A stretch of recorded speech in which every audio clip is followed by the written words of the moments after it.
somebody already started working on this one. But hopefully the slide will, you can see that on your smartphones and advance to that one. But how do you measure success?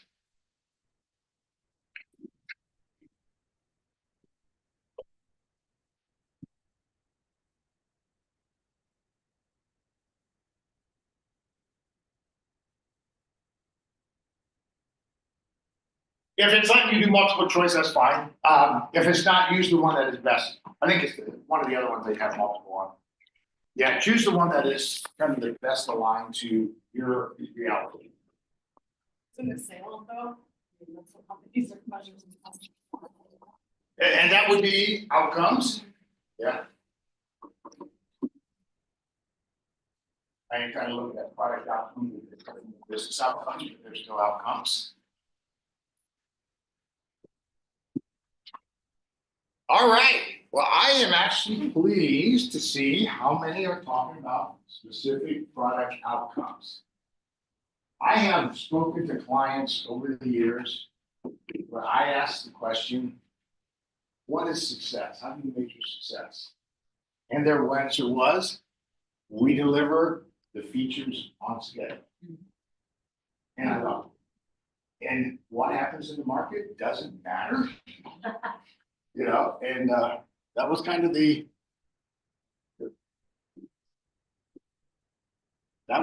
challenge that they were running into. So what does that mean for us? I know that you've heard this a lot, but it is about outcomes, and it requires us to be outcome obsessed. It's about us being able to align every piece of investment that we do in our product and in developing our product to a specific outcome. And whether that's a customer-oriented outcome or a business-oriented outcome, and hopefully those are aligned, are where we should be looking at. I kicked off several classes over this past year, and at the beginning of the class, people said, my biggest challenge is prioritizing features. We're getting some echo. Yeah, thanks. So prioritizing features. And I said, I want you to walk away thinking differently about this by prioritizing outcomes. Now, the part to me is that what happens is our roadmaps are so often just a list, it's a project plan. It shows the features we're going to deliver on a certain date. And that forces us into a mentality that around feature delivery. Our roadmaps should really be about strategy and outcomes. And that's something, you know, I think we can own much better than AI is ever going to do. All right, somebody's jumping ahead here. What is your cadence for conducting discovery? So we do it occasionally. So whenever I have time, we do it before planning a release or before planning a program increment. If you're using SAFe or some methodology like that, continuous discovery. So, you know, if you are doing regular sprints and doing discovery for the upcoming sprints while one is going on, I think that's continuous. Yes, Roger. Waiting for presenter to change slides online. Ooh. Seems like other people. Do a refresh, yeah. There we go. All right.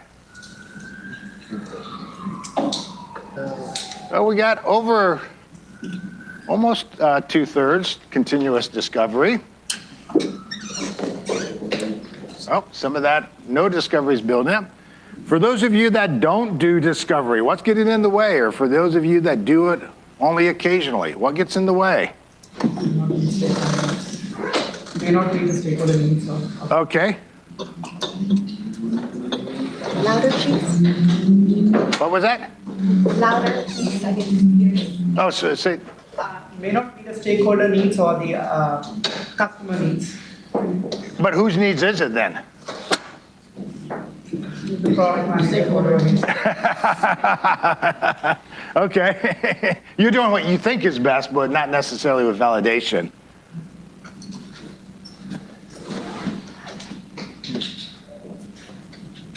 Anyone else? What gets in the way? Being told what to build. Yeah. Being told, build this. Yes, sir. Or yes, ma'am. I'll build that and we'll deliver that. But that is something we need to do and plan time for.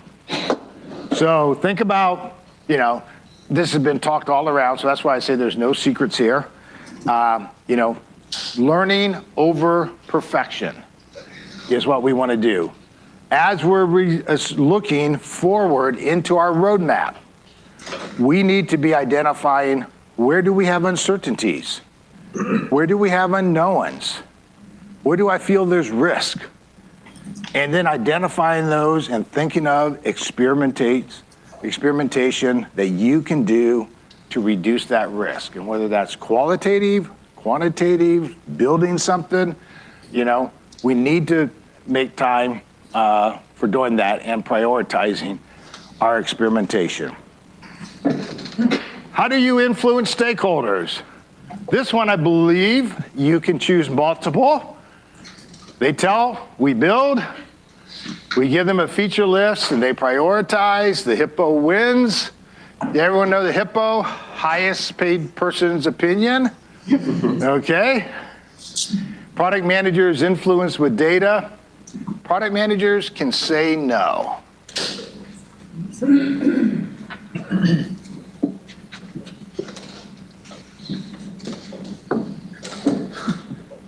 Ooh, we got a little bit of up and down going on there.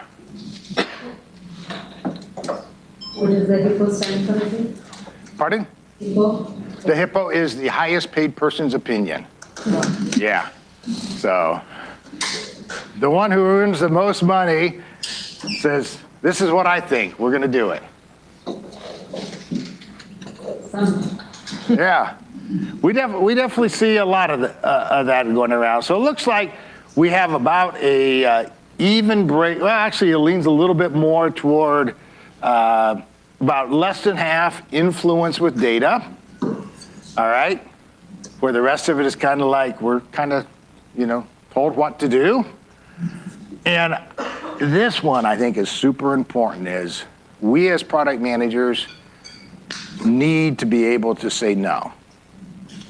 So I think this came up in earlier conversation, but one of the things that AI is not going to do, at least for now, is create those human connections. They're not going to be the ones who can take and tell compelling stories. Now, are they going to help you get the data that you need to tell the story? Sure. But you're the one that's going to have to verbalize that and tell it in a compelling type manner. And it's us who needs to be able to say no. When we think about that strategic influence, there's another thing I want to talk about is that AI, super powerful, but it also increases the amount of information that we can get access to. And so some of you may have heard like that signal to noise ratio. There's a signal out there somewhere, there's a certain amount of noise. And in some ways, why that AI is increasing the signals, it's also increasing the noise. And that's part of the human judgment that we need to have to be able to go and choose the right thing. When markets are moving quickly, uncertainties are coming up. There's human judgment that has to go in to that. Will AI get there? I'm not going to say never, but I don't think it's going to be quite yet. All right, I got two more questions. How have you learned product management skills? So, let's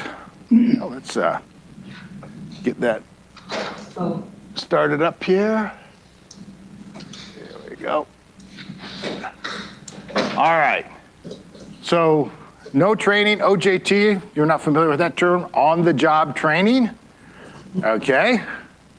And I will admit, my first probably 6 years of product management was on-the-job training, ad hoc, come into activities such as product camp or, webinars, other sessions like that. Maybe you've been through agile product owner training, but not formal product management. And I did allow for some of you aren't product managers, and so that may not necessarily be an interesting question for you.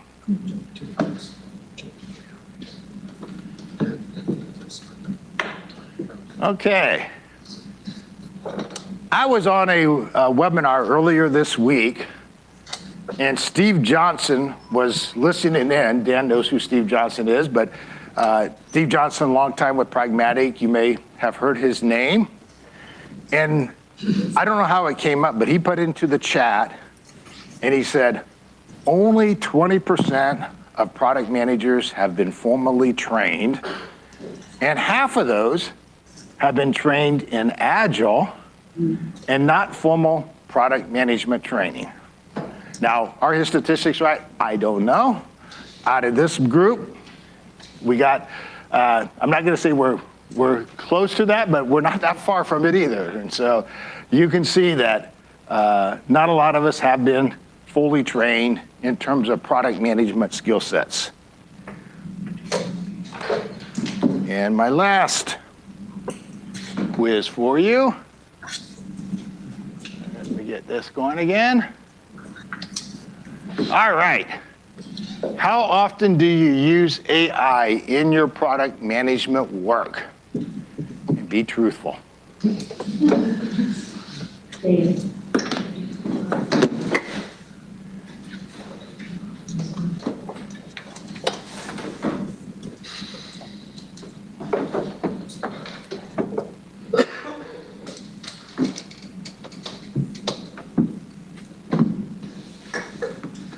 All right, a few more seconds here. So if you had asked me how much I use AI in my daily work, had asked that question maybe 2 or 3 months ago, it would have been more like this. No, maybe even more like that, on occasion. But curiosity got the better part of me, which was good. And I just started trying some things on AI. And all of a sudden I'm going like, AI today is much different than it was a year ago, where it would present stuff. It had a lot of junk in it. And I was like, okay, nice, but not so great. It is completely different now. And 80% of this presentation I used on AI. Now, it didn't mean I filtered it, I changed things, I re-expressed thoughts, but I used AI to do a lot of this work. And so my message to you is that as product managers, we need to be using AI. But AI won't make all product managers better. Why not? Human connection. What's that? Human connection. Human connections, okay. Customer stories. Still need the intention. That's not something you can do. Okay, yeah. Strategy? Because AI is only as good as the input that you give it. Okay, yeah, garbage in, garbage out, right? Creativity. Creativity, all right. Let me ask you, so I'm gonna share a story. I asked my son's a senior in high school, and I asked him last week, I said, how often do they let you use AI in math classes to solve problems, just to see what they do? And his answer was, never. Why? Why don't they let them use it? Critical thinking. Critical thinking? That they want to. So they're not replaceable. Problem solving? Yeah, exactly. We have to understand the fundamentals. Because if we don't understand the fundamentals, the output, it kind of goes as garbage in, garbage out. The output may not be right. And we have to have those fundamentals to be able to make the right level of judgment on what AI is telling us. So it will make great product managers better. And their great product managers are those who are already doing the things that I've been talking about. And I want to thank Elena for letting me borrow this, because I just thought it was really cool the way that she thought, and her message was the same as AI will make great product managers greater. But this just gives you some of the things that you can do. I'm not trying to create a comprehensive list. Out of curiosity, yesterday while I was sitting in a meeting, I haven't done programming a code in years. And I sat down using ChatGPT, which is not targeted just to programming. There's some tools out there, such as Bolt and others, that are specifically for writing software code. And I asked it to create an app for me. And I gave it some specifications. And within about 20 minutes, I had code that I could have taken, packed up, and tested. And so while, if you asked me before, I'm not a big fan of product managers writing code. I know some companies that is so critical, but boy, in today's world where you can create some prototypes or some, functional mock-ups that quickly, by all means, go do it. Yes, leave the coding to the professionals, but we can do that. Hypothesis testing. Not only is it about hypothesis testing, it's about even creating the initial hypothesis. And that's the way that I look at a lot of the AI research that I do, is what I hear first gives me some good hypotheses. And then I go and look for other sources to validate it, or I do some other discovery work to validate it.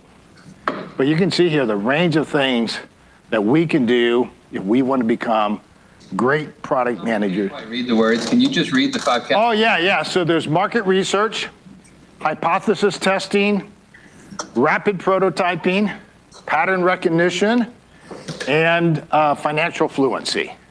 Thank you. So, are there other things? Sure. But I think that's a pretty good list to be thinking about. So if you're doing these things, this is where AI is going to start taking more and more of your job. And it's going to help you do things faster, better, but it's also going to start threatening your jobs. I'm not going to lie there. But here's where we are essential. So when it comes to strategy, conversations, stakeholder management, alignment of teams, decision making with a lot of noise around it, where there's not, we may only have 50% or 60% confidence levels. Those are the things that we can do really well. And AI is not going to replace that yet. So my question for you, what are you going to do to up your game in 2025? And with that, I say thank you again to our sponsors. Thank you to you. I know we're a little bit long, but I'll stay here for some questions. And as soon as the next speaker comes in, we'll have to break up here. But thank you so much for that. Yeah. On the first session today, we were talking about the strategy, and there was a message: if we talk to the users and we listen to them, we already behind. So you emphasize how important it is to hear the users, right? I'm asking, where is the balance between those strategic kind of innovative things, but they will not give you direct ROI today, the feature that needs to be used now to make your customers stay in use? Yeah. So here's the part that I always reflect on. If you've been to some of the past product camps, you've heard me talk about jobs to be done. And for me, everything comes back to jobs to be done, because any innovation you see, I would say most of them, there are some that I probably can't point to, but most of those were taking a job that you were already doing and leapfrogging it to a whole new level of capability that you couldn't be done. And so when I'm looking at markets, when I'm talking to entrepreneurs and startups, I want them to be able to talk to me in terms of the job to be done. What is it that people want to do that they can't do right now? Dan? I don't have a question. I just want to say that you all made the correct decision to come to this. Tom is actually my competitor in the marketplace, but he is 1,000% correct in everything he said up here.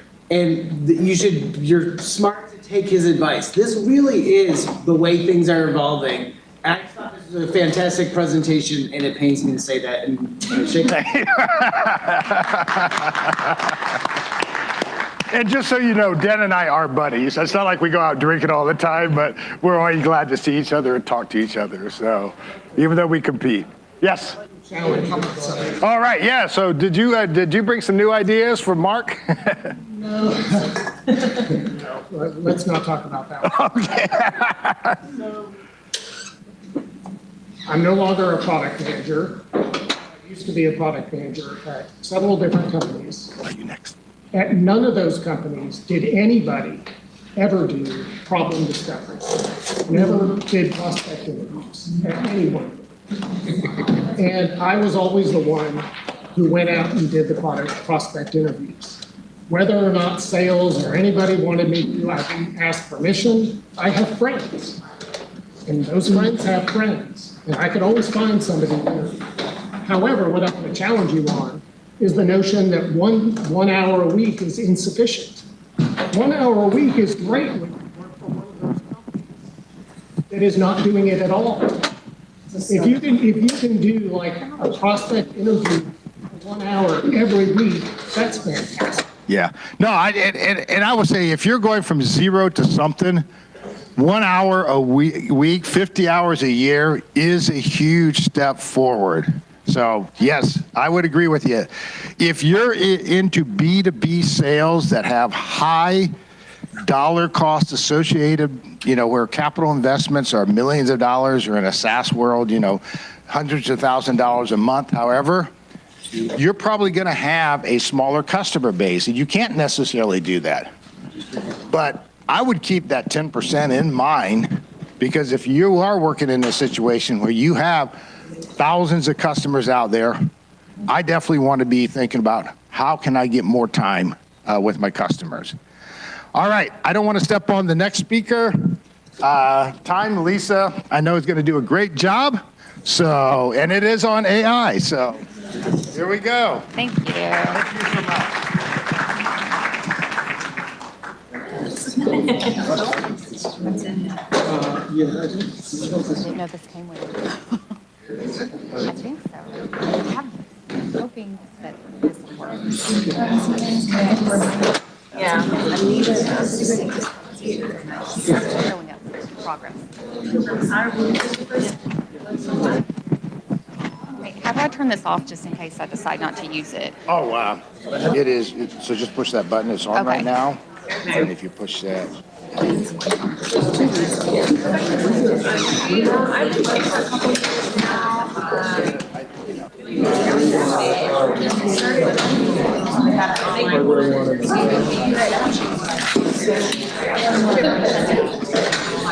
not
Everybody, clap your hands.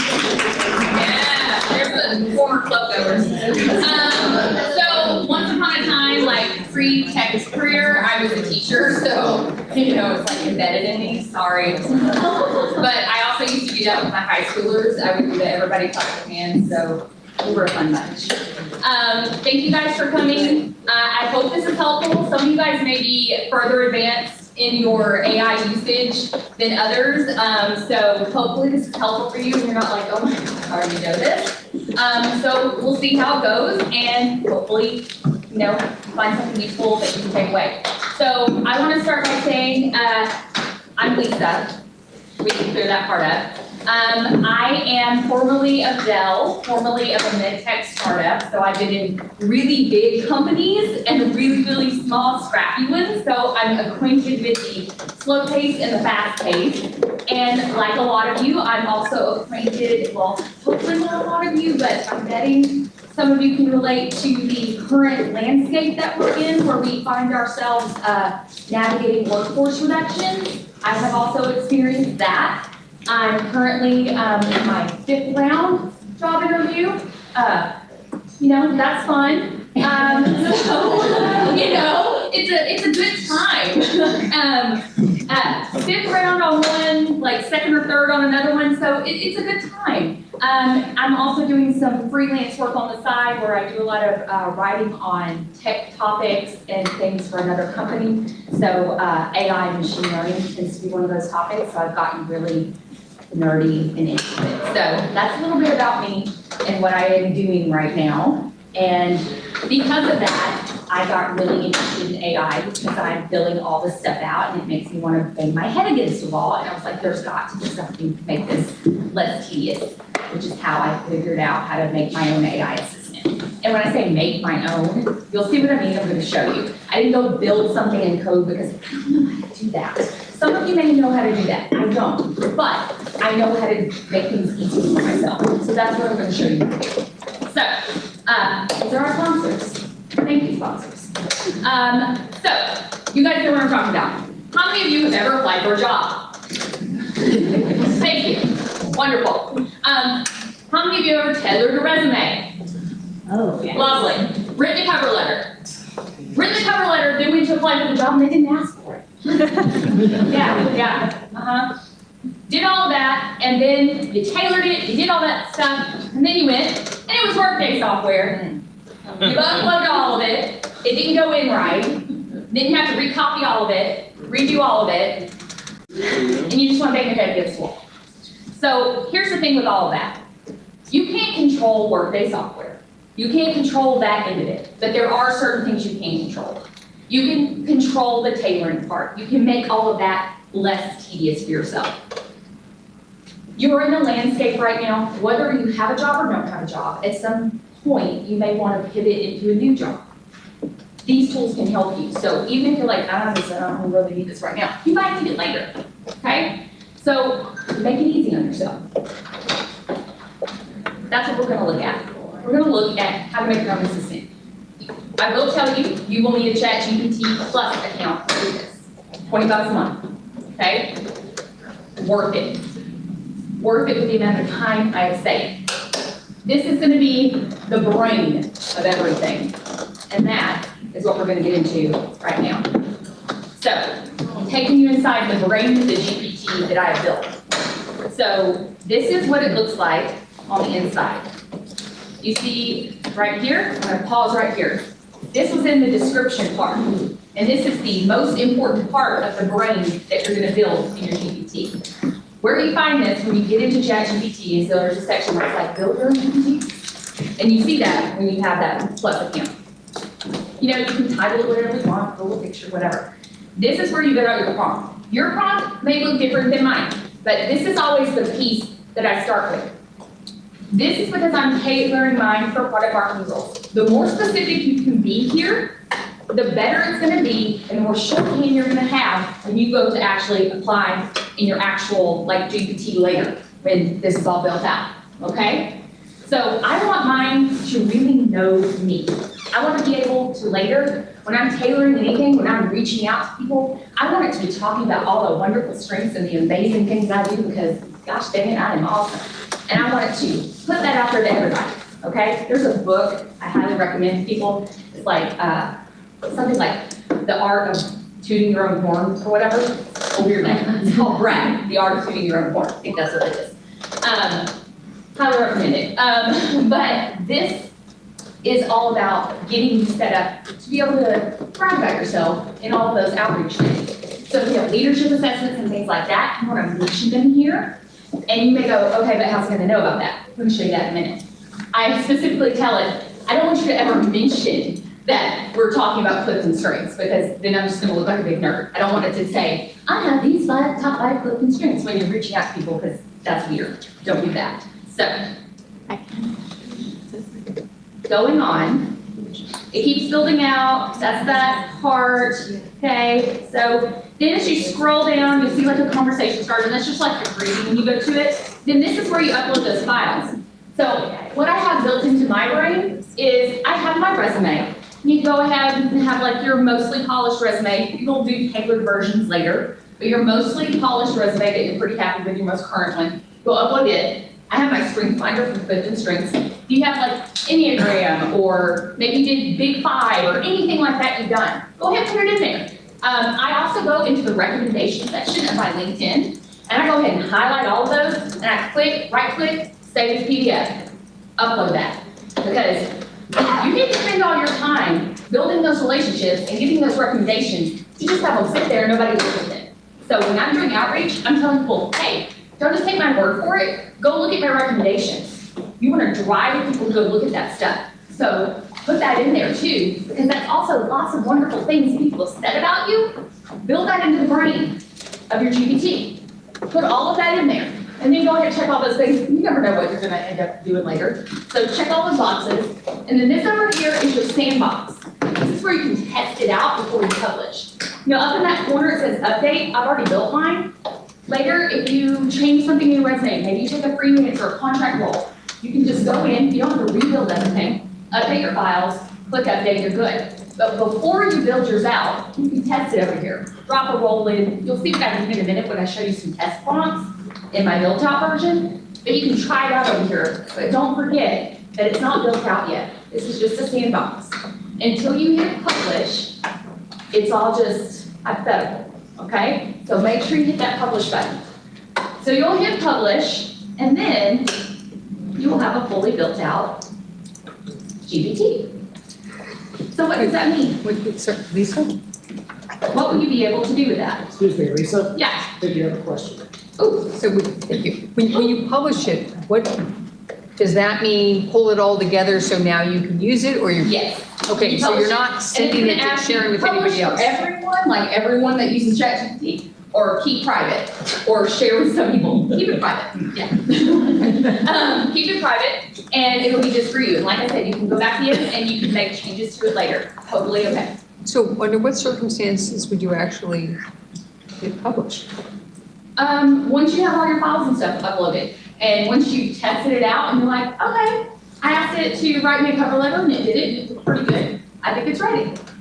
You'll see what I mean in just a minute. Okay. Yeah, because what I'm about to show you is when it's built out, but literally you could play around with it over here to just see if it's doing the same thing. And if it's doing like the scenarios you're about to see, if it can do one over here in the sandbox, then you're good. Okay, so here are some of the things you're going to be able to do with this. You're going to be able to check for fit and tailor resumes and cover letters. And when I say fit and tailor, I'm telling you, you can tell it, act as if you were an ATS and check my resume and give me a score. Okay, I'm going to show you how to do that in just a minute. You're going to be able to do personalized cover letters, you're going to optimize your outreach and messages, and interview prep. This is actually really useful for me. Yes? ATS. Yes, okay. Let's talk about that real quick. ATS is Applicant Tracking System. There is a lot of hot debate on this. If you are on LinkedIn a lot, you'll see some people going, it's not true that there's a system that looks at your resumes and boots them out. And then other people say, yes, there is. So, you know what? Believe that there is and go ahead and plan as if there was and optimize your stuff to be any system that may exist. So that way, if it does exist, you're ready. And if the naysayers are right, Well, your stuff is still polished and amazing, so who cares? There you go. So that's what I do, and I'll walk you through some demos now. So these are some of the prompts we're gonna cover, and here's a demo. So what I'm gonna do is I'm gonna show you how I tailor a resume and cover letter. So, okay, that was interesting. So before I hit play, what you're first gonna see here up at the top is the prompt. And you might look and go, wow, this is all really long. But this is a lot of copy and paste work, okay? So the main thing is, am I a good fit for this role? For tenure in ATS and score my resume. Provide a list of keywords that could improve it based on what you know about my background and experience. Because remember, I built the brain. It already knows all that stuff about me. And then I paste in the full job description. I really recommend you copy and paste the job description rather than giving it a link. I've played with both. Giving it a link, it sometimes gets a little hinky, gets a little weird. Sometimes it can read other websites really well. Sometimes it has a little bit of trouble, like if there's a pop-up or any sort of like weird wall that pops up. So save yourself the trouble, copy and paste. So then I go ahead and I want you to watch what all happens. So I did all of that stuff. There's a lot of copy and pasting. That job role was really long. This was one at Expedia, I pasted it. So it gave me a score of 89 out of 100. So generally, I'm the kind of person like, if it's between like 85 and 100, I'm not really gonna optimize it. I'm gonna be like, that's good enough. But what if I really, really want this job? Then I'm gonna go and I'm gonna do it. So it's gonna give me, if you go back just a little bit, you'll see it gave me some really awesome keywords. It told me, hey, here's some words that you could add. And this would optimize your resume even more. And I look at that, and I know my cover letter, or not my cover letter, my resume already has a lot of stuff, but I see at least two things there: competitive analysis, persona development. I could add both of those, and that would probably bump me up to into the 90s. So, you know, it takes me 2 seconds to reading my resume and add those in my keyword section, because that's a little workaround I did on my resume too. So easy peasy, takes me a couple seconds to do that. So then it's gonna ask me, great, we did that, Lisa, wonderful. You wanna make a cover letter now? I'm like, I sure do, let's do it. So I tell it thank you, because I'm always polite with my GPT. And you're gonna see me work through a couple. The first one I never like. The first one's always really long. I usually find something I don't like in it. Like it talks about this event strategy, and I'm like, that wasn't part of that launch. Like, fix that, I don't like it. So it works through that. And then like, I keep talking to it, and I'm like, okay, that was pretty good, but I've got these other ideas, it's still really long, so we keep going back and forth. I'm like, you know what, then I have these other ideas, like, there was actually that e-promotion that we did, that paid media idea. Let's put that in. There's some sales enablement things we did. Let's put that in. I like those. And then it almost had it. It almost had it. Then I looked at it. It's still a little warm, I told it. Or warm. It's still a little long, I told it. Let's fix that. So it fixes it. I'm looking at it. I'm like, it's better, but why did you remove the percent signs? That's weird. So I told it to go back and fix that. Because this is where it's key. This part is so important. Don't be one of those people that uses this to streamline stuff, but then doesn't go back and actually look at what it puts out. This is like if you were in the last section, you still have to be the critical thinker. People are getting roasted on LinkedIn because they're like, people are using AI to apply for jobs. And look at this. And then it's like, dear so-and-so, I am interested in the role at your, and then it's like, company here. Like, they're doing stuff like that. Don't be those people. You still need to read what you're producing. Like, we're all intelligent people. We know this thing. I caught that, and I was like, what's it doing the percent thing? So I'm like, fix that. Once I did that, I was like, this letter's great. I'm good to go. This all took me maybe 10 minutes. So now I've got time to deal with the stupid workday stuff and not want to ram my head into a wall. So, win. Okay? Any questions about that? When you say keyword section of your resume, it's not like you have an actual keyword section, right? So I have the whole thing optimized, talking about my qualitative, my quantitative stuff. Then I do have a little mini section that's just like key skills. And that's a little workaround. And I've talked to a few people, I've talked to people in recruiting, and they're actually like, yeah, It's a nice little cheat code. It's working. So is the key skill more towards like the soft skills or like the technical side of A it? little bit of both. A little bit of a mix of both, because again, mine's really product marketing focused, so I can talk about different things I've done, like key like initiatives I've worked on, but then, you know, maybe those key initiatives didn't talk exactly about a bunch of persona development I did, but I can still put persona development in those key skills. Because that's something I've done customer segmentation, but maybe I can't tell you, I can't fit all of it in, you know, because So when you worked on a lot of product launches.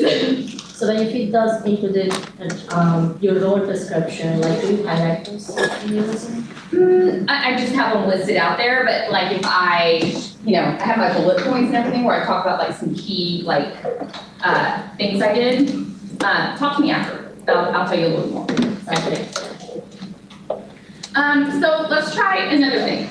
So now let's see. I see this post. So if you don't know this code, this little cheat, put in the LinkedIn bar at the top any role you're interested in. And I know then your instinct is click jobs. Don't do that. Click posts. And then click like last 24 hours, last week. And you will see anyone that has posted a job just organically. So Cassandra Schwartz, I don't know her, but Cassandra posted and we have one mutual connection.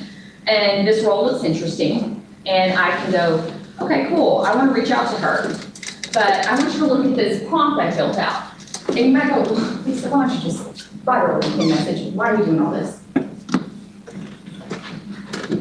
So I say, she's posted this. I've pasted in the post. I've also pasted the details of the role below. Even though I've already applied, I want to get on her radar. Craft a message, I can send her over LinkedIn that lets her know how I applied because I saw her post. Since she will likely be getting a lot of messages from many other people with similar experience, it's important that you highlight my unique value and the strengths that I would bring to the role. What makes me stand out from the crowd? It will be important to really get to the root of that. Also encourage her to look at my LinkedIn recommendations and emphasize why she should view them. This message should be personal, engaging, and concise. This is LinkedIn, no one wants to read a long message. I can use this prompt over and over and over again. I just have to change out who the hiring manager is. I have like a Google Doc full of this stuff that I just like pull, copy, paste, okay? Then the rest is just pasting in the messages. I've gotten a lot of interviews off of just doing this. So I do that, and I want you to watch how well it did. Because again, it knows me. It's got my strength finder stuff. It's got, you know, those backgrounds and experiences. So I give it all that stuff. It's really long, and I can sit there and like leave it alone and go back and forth. I know how to write. Good at those things, but again, I gotta get as much of this stuff out as I can. Gotta maximize. So I give it this, and here's what it comes up with. All right, I'm reading it, it's pretty good, but I don't like that it's got an emoji. I don't like that. Also, people got a lot of opinions about M dashes right now. Personally, I've been a writer from way back. Before I got my MBA, I got a master's in literature, so I was going to be a professor. Like that was the plan. So there actually is something. You can be a really good writer and use M dashes. But right now people are like, it's AI. So I'm just going back through and I tell them, hey, get rid of it. Remove the M dashes, remove the emojis. Because the rest of the message is actually really good. It talks about how I like to, you know, I have a blended big stage experience in startup scrappiness. Colleagues often highlight my knack for turning complexity into clarity and energizing teams and driving meaningful results. They capture this better than I can in my LinkedIn recommendations, and they're definitely worth a glance. I'd be really excited to have a conversation with you, blah, blah, blah. Okay? That's a pretty good message. So I feel good about it. I'm going to send it. Great. All right? So that's that. Now, let's say I get the interview. All right? That brings its own level of stress. So, am I going to get there on time? Or am I going to like be on my way there and find out there's a detour? This happened really recently, and I barely made it. Will your screen share work? That happened last week. So many nerves. So, just getting like your STAR stories down. How many of you are familiar with STAR framework? Okay. How many of you get in interviews and then you just like feel like you start rambling?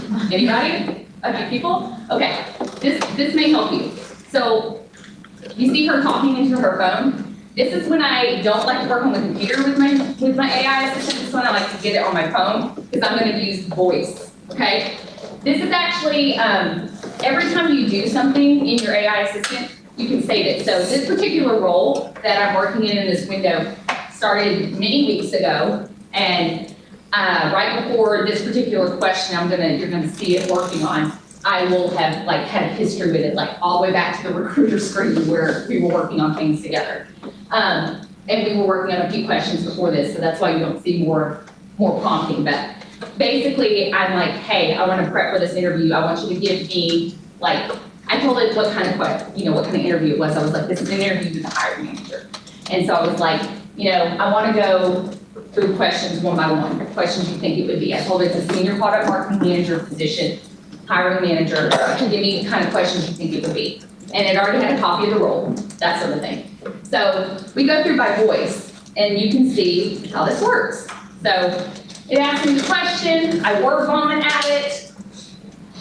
There's me word vomiting at it. And then as I word vomit, the thing goes, hey, it's a pretty good answer, but we need to structure it a little bit more.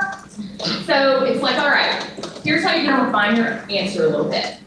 So I'm like, okay, all right. It's coaching me. It's like, yeah, this is how you can make it work. Cuts it down some. It's telling me it keeps under 2 minutes, but I'm looking at that and I'm going, does it? I was like, you sure that's 2 minutes? It says, you know what, we can cut it down some more. Let's do that. I said, all right, let's do it. So we do that together.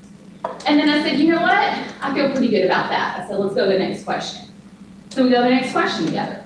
And then it says, hey, here's what we were going to do. And I said, hey, you remember that one thing on Inspiron I worked on from Dell? Would that work here? And it's like, hey, yeah, that would work. Because it knows what I'm talking about. Because we've been working together for so long, and it's learned my stories, it's learned my experiences. So it spits it out to me, because we've been talking about it already. We've been using cover letters for this role, we've been doing all this stuff with it. So it spits it out to me, I said, okay, actually, here's what really happened. There's a little bit more to it. I'm like, what happened was that I word vomited at it again. And it spits some answers out to me. It says, let's refine this a little bit more. So it's like situation, task, action, result. And I'm like, okay, I see. But I still think we need to refine it some more. So we go back and forth. So what I do is I actually did this with it for maybe 15 to 20 questions. And it was good practice for me because I'm working on it out loud, I'm finding my answers. And then once I got them all like honed and I felt like they were pretty cleaned up, I then had it run all of them honed and cleaned up, copied and pasted them into a Word doc. And then I carried them over to my boyfriend and I said, okay, ask me questions now, so I could practice them more. So by the time I got to that interview, after there was a detour, and I was sweating and freaking out, I wasn't worried about what I had to answer, because I knew my stuff inside and out. I felt really good about it. I was at ease about what I had to talk about, and it's because I spent so much time on this part. So this made me feel pretty good. I have a question. Did you say the voice feature is part of the ChatGPT books? So they have it, but like, I'm the laziest texter in the world. I use voice text for everything. And with this accent, you can imagine, that turns out to be really special sometimes. I've grown up in Texas my whole life, and as a little kid, people would be like, oh my God, you sound so Texan. And I'm very confused.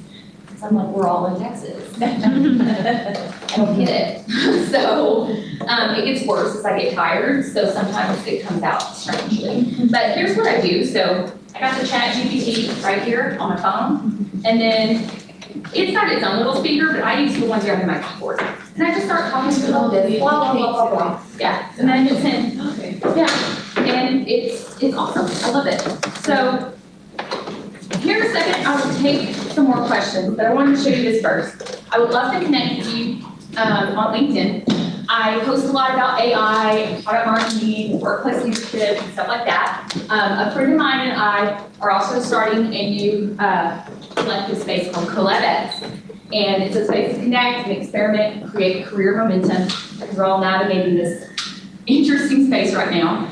And so if you're interested, we would love to have you scan and join our mailing list. We'll send you information about future events and things like that. And it's just a space where you can learn more and connect with other people that are kind of experiencing some similar things right now and learn some different tools and stuff like that to help each other out. So Would love to connect with you, but we have, I think, a little bit of time right now, so I can answer some questions if you have questions. Also, if you connect with me on LinkedIn and you'd like me to share like a list of prompts with you, I'm happy to share some prompts. So I do have like 4 or 5 different friends that have built out their own personalized AIs now, and they're all using them. And then I have one friend I looked over at her computer the other day. She's built out assistants for like 4 or 5 other things now too. So you'll start thinking of all sorts of different uses to build different assistants for. So it's kind of addictive. Just be more. For which one? Anyway, thank you guys. Oh, question? I just had something to add on. I thought the information you shared was great. And I just wanted to let people know there's a browser extension called Simplify and a startup called Simplify where you could take your resumes after you created different versions of them. And as you go through Workday and like the really monotonous job forms, it'll autofill off of you can select which version you're using and it'll help autofill and speed up the process. Oh, love it. Yeah, just thought I'd add that on there. Once you've created it through this process, you can upload it on there and then speed up the Even more ways to simplify. It's called Simplify. I love it. Simplify, yep. Thank you. Other questions? I saw one other hand. Maybe it disappeared. Maybe they also call it Simplify. Yeah. Yes. So, I'm curious, what do you Can you really speak a get, little louder? I'm what do you sorry. get when you add the upgrade for ChatGPT? I have tried some of these things just with ChatGPT free and get very similar results. So the benefit of this is that you don't have to keep adding in the stuff for it to learn about you. That's what the benefit of like creating the personalized assistant. I was doing it that way too, but I keep having to like add my resume, add all these other things so it would like learn the stuff. And then I was like, wait, there's got to be an easier way, which is why I do it this way. So they are can just go in and I don't have to keep reminding it, hey, remember I have this, remember I have this, because now it just knows. That's kind of the benefit, and that's why I went ahead and did the plus version. And it's, the $20 a month, it has been really worth it. So does Simplify work outside ChatGPT or? I'm not sure, y'all might want to Yeah, connect. I'm happy to talk to you about it after. I don't want to take up your time, but yeah. And about the postings that are, No, just for the job postings, how would you be able to find out how much job postings? Oh, yeah, so go to LinkedIn, type in the role you're interested in, and then instead of jobs, click post. And then you can click like the time frame, yeah, that's been a nice workaround. And then messaging people like that, and it's been how I've gotten quite a few interviews, that personal touch, Yes. Have you ever used something like deep search? Yes. Yeah, I haven't used deep search on, well, I've used it a little bit on ChatGPT, but actually have some complexity. They're really good. Yeah, and Gemini is like not bad, but I think complexity is better. Yeah. We'd also include. What's your favorite using her I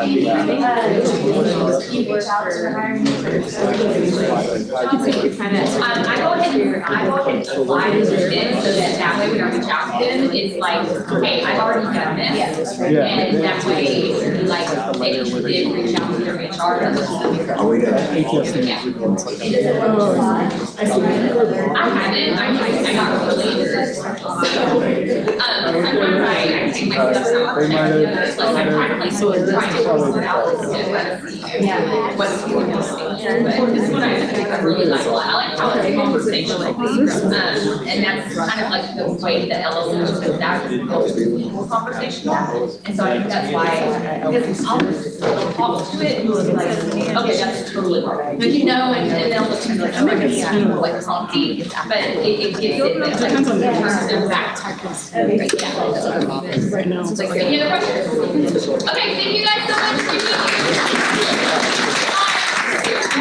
Oh, and this is my first ever product again, so again, thank you very much. It's a little nervous. All right. I'm actually going